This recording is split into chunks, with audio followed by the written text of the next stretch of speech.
ప్రభు నామానికే మహిమ కలుగును గాక. కూడి వచ్చిన మీ అందరికీ, కర్మల ఆత్మీయ సహవాస సంఘ విశ్వాసులందరికీ మన ప్రభువును ఆయన ప్రియ కుమారుడునైన యేసుక్రీస్తు వారి శ్రేష్టమైన నామలో శుభములు మరియు అందరికీ వందనాలు. విలాప వాక్యములు 5వ అధ్యాయాన్ని మనం ధ్యానం చేసుకుంటున్నాం. విలాప వాక్యములు 5వ అధ్యాయం. ఇందులో ముఖ్యమైన అంశం ఏంటంటే ఇర్మియా విజ్ఞాపన మనం చూడొచ్చు.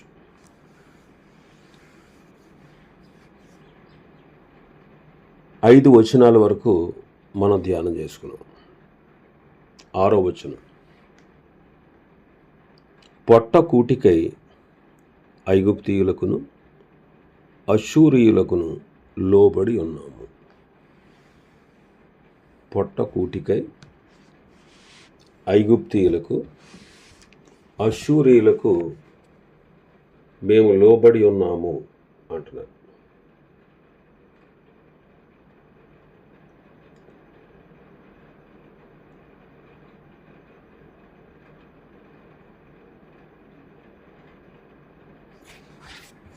ఇక్కడ ఐగుప్తీయులు అశ్షూరీయులు వీరిద్దరికీ లోబడి ఉన్నట్టుగా మనం చదువుతున్నాం. ఐగుప్తీయులకు అశ్షూరీయులకు.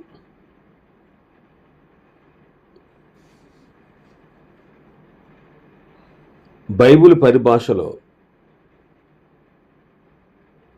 లోబడడం అంటే ఒడంబడిక చేసుకోవడం. ఇక్కడ ఇశ్రాయేలీలు శత్రువులైన ఐగుప్తీయులకు అశ్షూరీయులకు తల వంచారు. ఎందుకనంటే వారి ఆకలి తీర్చుకోవడం కోసం,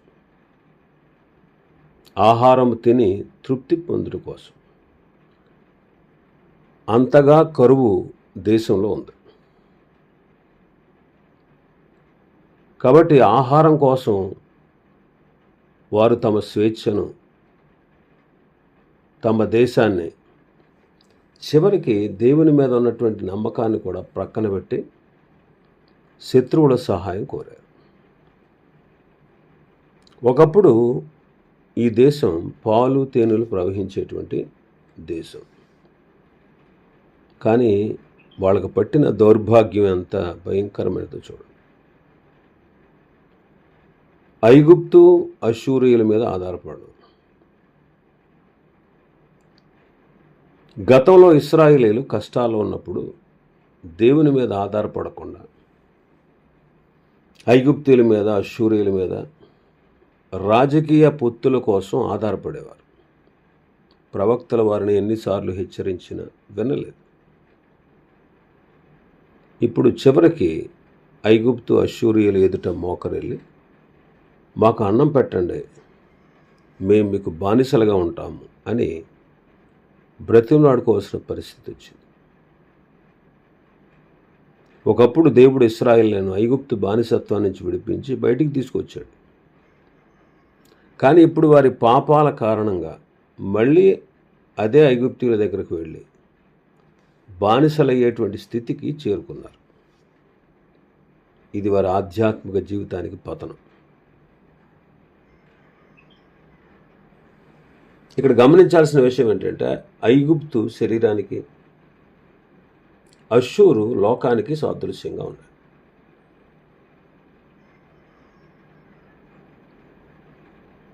పొట్ట కూటి కొరకై వాళ్ళు ఐగుప్తు అశ్షూరులకు లోబడినట్టు చాలాసార్లు క్రైస్తవుడు శరీరానికి, లోకానికి బానిస అయిపోతాడు. వీటి విషయంలో మనం జాగ్రత్త పడాలి. శరీరము శరీరానుసారంగా జీవింపచేస్తుంది. దాని ఇచ్చల ప్రకారం మనం నడిపిస్తుంది. శరీరానుసారులు. మరి క్రైస్తవుల్లో ఇద్దరు ఉంటారు. శరీరానుసారులు ఉంటారు, ఆత్మానుసారులు ఉంటారు. ఉదాహరణకి అబ్రహాము ఆత్మానుసారుడు, లోతు శరీర సంబంధి. వీళ్ళిద్దరూ విశ్వాసులే, కానీ లోతుకి అధికార దాహం, డబ్బు పిచ్చి, ఎంతసేపు లోక సంబంధమైన యావ. అందుకే సొదొమ గొమొర్రా అనే పట్టణాల దగ్గర గుడారం వేసుకున్నాడు. చివరికి ఆ పట్టణస్తులతో కలిసిపోయాడు.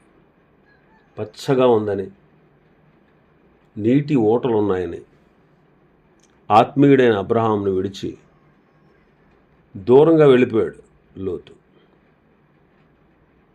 ఏం మిగిలింది తనకి? సర్వం కోల్పోవలసి వచ్చింది. భ్రష్ట సంతానానికి మూల కారకుడు కావాల్సి వచ్చింది. శరీర సంబంధి. కాబట్టి శరీర సంబంధాలు ఉంటారు, ఆత్మానుసారులు ఉంటారు. శరీరానుసారులకి ఎంతసేపు లోక సంబంధమైన విషయాల మీదే ఆసక్తి. కొరింథీయులకు రాసిన మొదటి పత్రికలో మనం చూస్తాం. కొరింథీయులకు రాసిన మొదటి పత్రిక 3వ అధ్యాయం 1వ వచనం. సహోదరులారా, ఆత్మ సంబంధమైన మనుషులతో మాట్లాడినట్టు నేను మీతో మాట్లాడలేకపోతున్నాను. శరీర సంబంధులైన మనుష్యులే అనియు క్రీస్తునందు పసిబిడ్డలే అనియు మీతో మాట్లాడవలసి వచ్చింది. 3వ వచనం. మీలో అసూయ కలహము ఉండగా మీరు శరీర సంబంధులైన మనుష్య రీతిగా నడుచుకుని వారు కారా? కొరింథీ సంఘస్థులను గురించి ఉద్దేశించి మాట్లాడుతూ, మీరు శరీర సంబంధులైన మనుష్య రీతిగా నడుచుకుంటున్నారు, ఆత్మానుసారులుగా లేరు అంటున్నాడు. ఎందుకని? వాళ్ళలో ఏముందంట? అసూయ ఉంది, కలహం ఉంది. కొరింథీ సంఘానికి రాసిన ఉత్తరాన్ని మనం చదివితే అనేకమైన లోపాలు వాళ్ళలో ఉన్నాయి. అందుకే మీరు ఆత్మ సంబంధమైన మనుషుల్లాగా లేరు. ఆత్మ సంబంధులైన మనుషులతో మాట్లాడినట్టు నేను మీతో మాట్లాడలేకపోయాను. ఎందుకంటే శరీర సంబంధులైన మనుషులుగా ఉన్నారు మీరు. అసూయ కలహం ఉందంట. అసూయ కలహం ఉండగా మీరు శరీర సంబంధులైన మనుషుల రీతిగా నడుచుకుంటలేదా అని అడుగుతున్నారు. అంటే వాళ్ళ ఆత్మచేత నడిపింపబడువారు కాదు. ఆత్మచేత నడిపింపబడుటకు వీరికి చేత కావట్లేదు. శరీరానుసారులుగా సంఘములో అసూయ కలహాలకు కారకులుగా ఉన్నారు.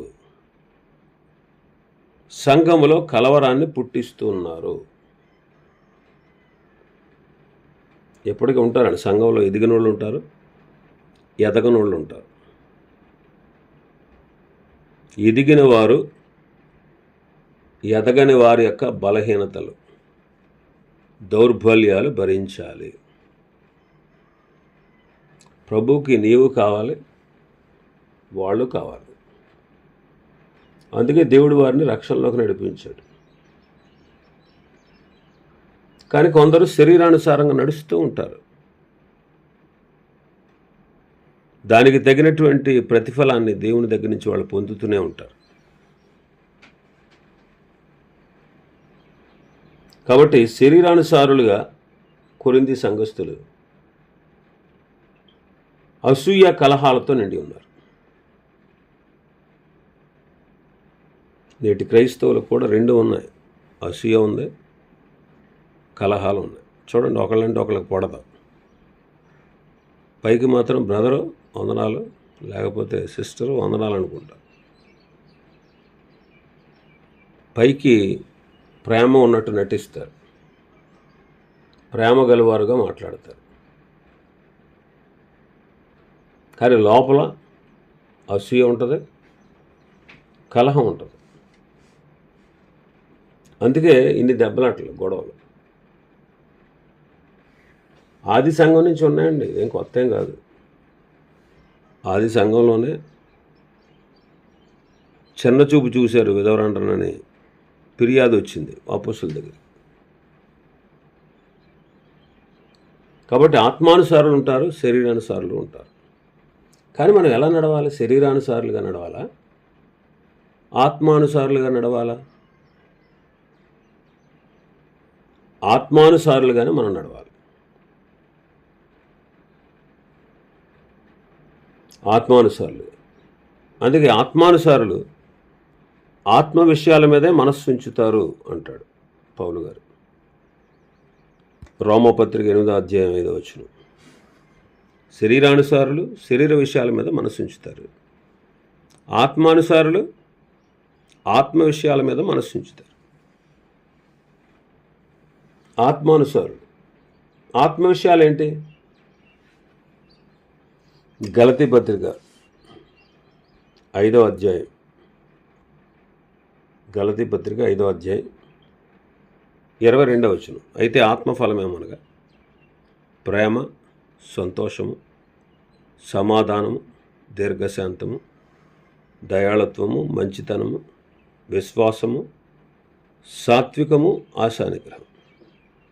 ఇట్టి వాటికి విరోధమైన నియమం ఏదియూ లేదు. క్రీస్తు యేసు సంబంధులు శరీరమును దాని ఇచ్చలతోనూ దురాశలతోనూ సిలువ వేసి ఉన్నారు.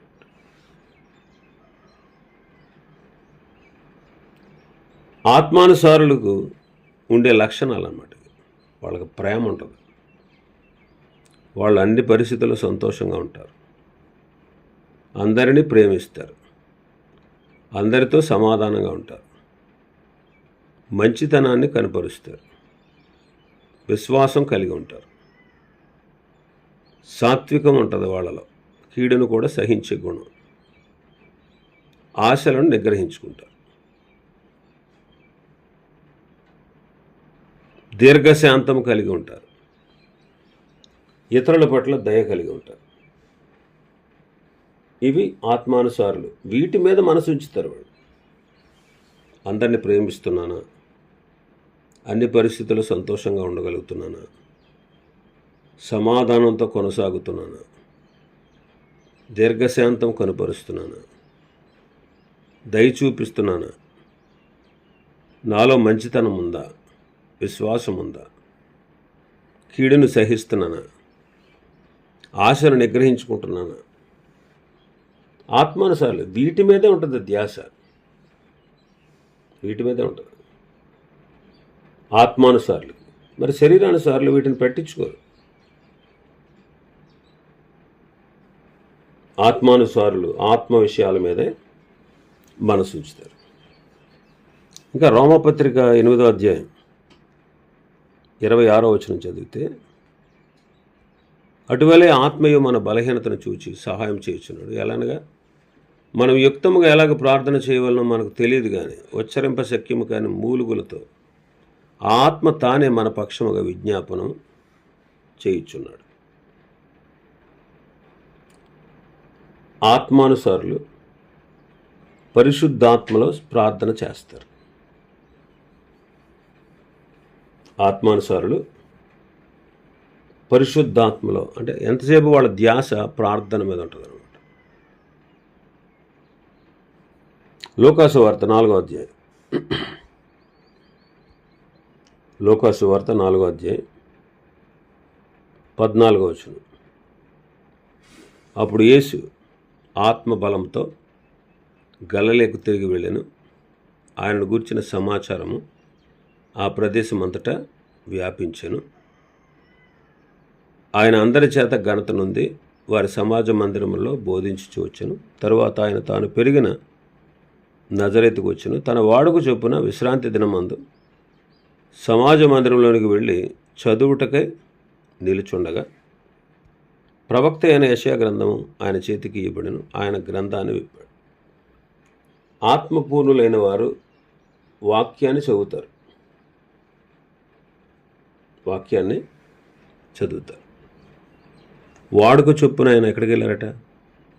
విశ్రాంతి దినమందు సమాజ మందిరంలోనికి వెళ్ళారు. తన వాడుక చొప్పున మందిరానికి వెళ్ళి వాక్యం చదవడానికి నిలిచి ఉన్నారు. అదే అధ్యాయం 18వ వచనం చదివితే, ప్రభు ఆత్మ నా మీద ఉన్నది, బేదలకు సువార్త ప్రకటించుటకు ఆయన నన్ను అభిషేకించను, చెరలో ఉన్న వారికి విడుదలయు, గుడ్డి వారికి చూపును కలుగునని ప్రకటించుటకును, నలిగిన వారిని విడిపించుటకును, ప్రభు హితవస్త్రం ప్రకటించుటకు ఆయన నన్ను పంపి ఉన్నాడని వ్రాయబడిన చోటు ఆయనకు దొరికాను. ఆ గ్రంథమును చుట్టి పరిచారకునికి ఇచ్చి కూర్చుండాను. సమాజ మందిరంలో ఉన్న వారందరూ ఆయన తేరి చూడగా ఆయన, నేడు మీ వినికిడిలో ఈ లేఖనము నెరవేరినదని వారితో చెప్పసాగు. అంటే సువార్త ప్రకటించగలడు. ఇక్కడ ప్రభువైన యేసుక్రీస్తు వారు వచ్చింది ఎందుకు? ఆయన వచ్చిన పని, తను నియమించబడిన పనిని నెరవేర్చుట, సువార్తను ప్రకటించుట. కాబట్టి ఆత్మానుసారులు ధైర్యంగా సువార్తను ప్రకటిస్తారు. రోమపత్రిక 8వ అధ్యాయం 16వ వచనం, మనము దేవుని పిల్లలమని ఆత్మ తానే మన ఆత్మతో కూడా సాక్ష్యం ఇచ్చుచున్నాడు. అంటే దేవుని కుమారులం మనం అని హృదయంలో సాక్ష్యాన్ని కలిగి దేవుని కుమారులుగా నడిపించబడతాం. దేవుని ఆత్మచేత అందరూ నడిపించబడతారు, వారందరూ దేవుని కుమారులయుందురు అని మనం చెబుతాం 14వ వచనంలో. కాబట్టి హృదయంలో సాక్ష్యము కలిగి ఆయన కుమారులుగా నడిపించబడతారు. ఎఫెసీ పత్రిక 4వ అధ్యాయం 1వ వచనం, కాబట్టి మీరు సమాధానమైన బంధము చేత ఆత్మ కలిగించు ఐక్యమును కాపాడుకునేందుకు శ్రద్ధ కలిగిన వారే, ప్రేమతో ఒకరినొకడు సహించుచు, మీరు పిలువబడిన పిలుపునకు తగినట్లుగా దీర్ఘశాంతంతో కూడిన సంపూర్ణ వినయంతోను సాత్వికంతో నడుచుకొనవలనని ప్రభువును బట్టి ఖైదీనైన నేను మిమ్మును బతిమాలు కొనుచున్నాను. సంఘంలో, కుటుంబంలో దేవునితో వారు ఐక్యతను కాపాడుకుంటారు. ఆత్మానుసారులు ఎప్పుడు కూడా ఐక్యతగా ఉంటారు. తండ్రితో సమాధానం, కుటుంబంలో సమాధానం, తనలో తనకు సమాధానం, ఇతరులతో సమాధానం, సంఘంలో సమాధానం కలిగి ఉంటారు. వాడు ఐక్యతను కలిగి ఉంటారు. ఆత్మ కలిగించు ఐక్యతను కాపాడుకోవడానికి శ్రద్ధ కలిగి ఉంటారు. వారు ఇంకా గలతీ పత్రిక 5వ అధ్యాయం 16వ వచనం ప్రకారం, గలతీ పత్రిక 5:16, శరీర ఇచ్ఛలు నెరవేర్చరు. శరీర ఇచ్ఛలు నెరవేర్చరు. శరీరమును దాని ఇచ్ఛలతోనూ దురాశలతోనూ సిలువేస్తారు.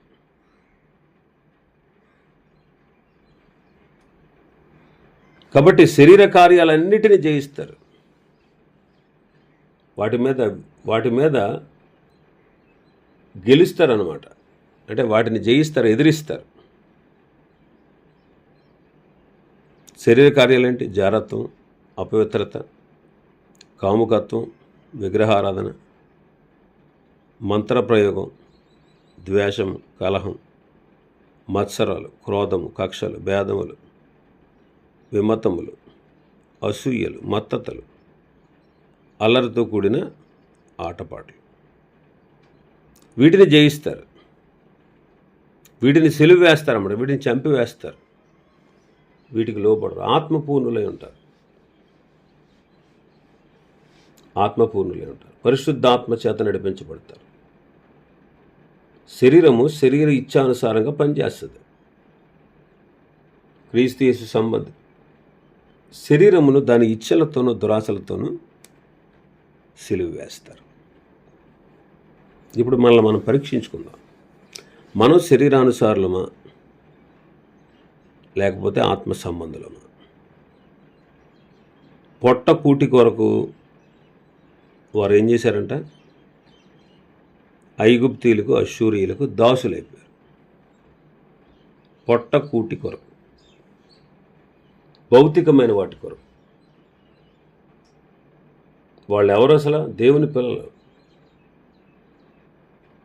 కానీ వాళ్ళు అలా తయారయ్యారు. మరి మనం ఎలా ఉన్నాం? శరీరానుసారంగా ఉన్నామా? ఆత్మానుసారులుగా ఉన్నామా? ఒకసారి మనల్ని మనం పరీక్షించుకోవాలి. ఆత్మానుసారులకు ఉండే లక్షణాలు: ఆత్మ ఫలము కలిగి ఉంటారు. ప్రేమ, సంతోషము, సమాధానం, దీర్ఘశాంతము, దయాళుత్వం, మంచితనం, విశ్వాసం, సాత్వికము, ఆశానిగ్రహం. వారు పరిశుద్ధాత్మలో ప్రార్థన చేస్తారు, వాక్యాన్ని చదివి ధ్యానిస్తారు, సువార్తను ప్రకటిస్తారు, దేవుని కుమారులుగా సాక్ష్యము కలిగి ఆత్మచేత నడిపించబడుతూ దేవుని కుమారులుగా ఉంటారు. సంఘములో, కుటుంబంలో దేవునితో ఐక్యత కలిగి ఉంటారు. శరీరానుసారులుగా శరీర సంబంధమైన ఇచ్ఛలను, దురాశలను సిలువ వేస్తారు, ఆత్మపూర్ణులై ఉంటారు. ఇది విశ్వాసులు చేయవలసింది. అంతేగాని భౌతికమైన విషయాల కోసం, చూడండి, పొట్టకూటి కోసం వారు బానిసలైపోయారంట. ఒక పూట కూటి కొరకు జ్యేష్ఠత్వాన్ని తృణీకరించాడు ఏశావు. అలాగా ఆత్మీయతను పణంగా పెడతాం చాలాసార్లు భౌతికమైన వాటి కోసం. తద్వారా మనం ఎంతో నష్టపోతాం.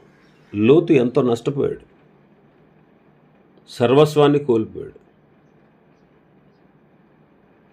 కుటుంబం అంతా విచ్ఛిన్నమైపోయింది.